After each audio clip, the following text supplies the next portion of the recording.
It's really about them, pitting them against the cops, Big Nick and his boys, who are from the same world that the gangsters are. And they kind of grew up together, around each other, know of each other. And it's about their attempt to stop them. But we meet the cops when Big Nick's life is at least falling apart. You know, his wife leaves him, takes the kids, total nuclear meltdown disaster. And we meet him right at that point.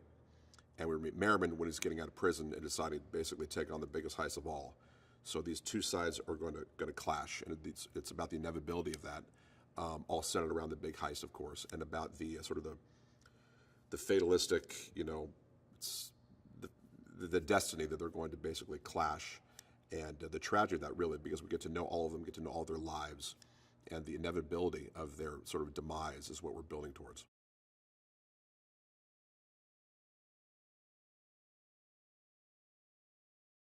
The Alameda Corridor scene. So we took over 4 city blocks. We had, I think, about a third of a mile of highway that we sealed off, and we had, I think, about 250 cars. And I'm not exactly how many rounds of ammunition we fired, but I think it's in around 10,000. I think we destroyed about 50 cars. And that's, of course, the final action scene of the film, where the two sides go to war. And we want it to be urban warfare, Black Hawk down the streets of LA, you know, in the streets of Wilmington, really, or Harbor Gateway to be specific. And then it sort of spills out of this traffic jam in the Alameda Corridor into a neighborhood.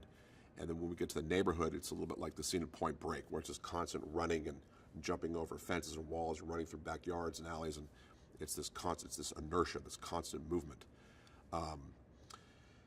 It was freezing cold. We shot it, and it was snowing and sleeting and raining, and minus 10 in the morning. So it was tough. It was tough. It was exhausting, but you know, when the going is tough, the tough get going.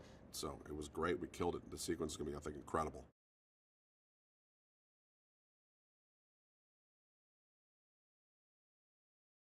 So Gerard Butler plays Big Nick. Jerry's, I think the reason why he wanted to play the role, and now that he has played the role, is because so much of him is Big Nick.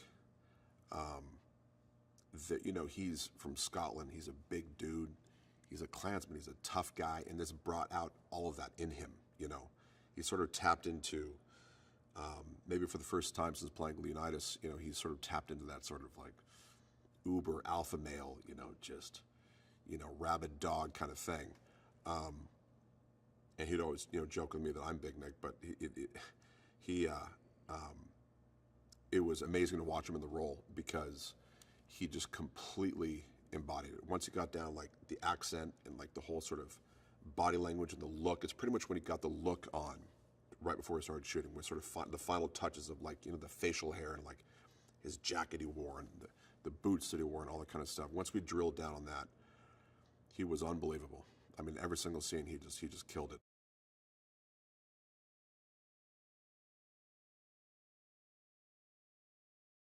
Pablo brings so much to the role of Merrimen. I mean,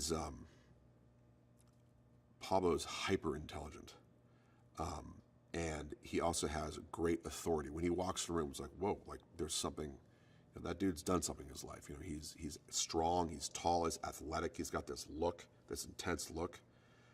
He doesn't blink a lot. He looks at you. You know what I mean? And Merrimen, being the leader of this crew, has to have supreme authority. And he also has to feel menace. You know, he has to exude menace. And Pablo does that brilliantly. He's phenomenal at it. And he plays the quiet moments, like the looks in between, like flawlessly.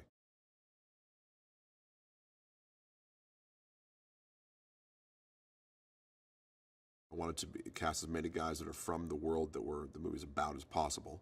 And he's got that LA kind of swag, you know. And at the same time, Donnie has to be hyper intelligent, and O'Shea is a brilliant kid.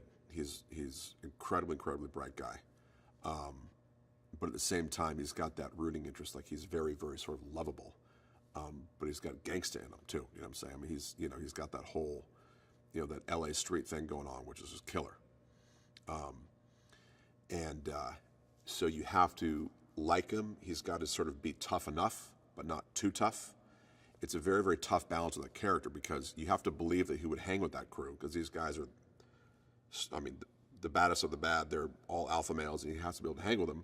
But at the same time, he has to maintain an innocence. So we feel for him.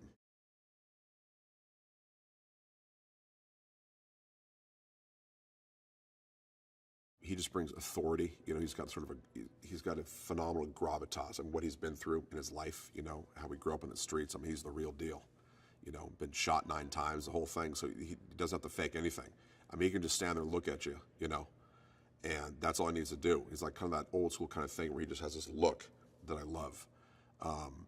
So he brings sort of a threat and authority to the role that Enson has. Enson was always, is a big, tough dude that just walks around, just looks at you, and you're intimidated.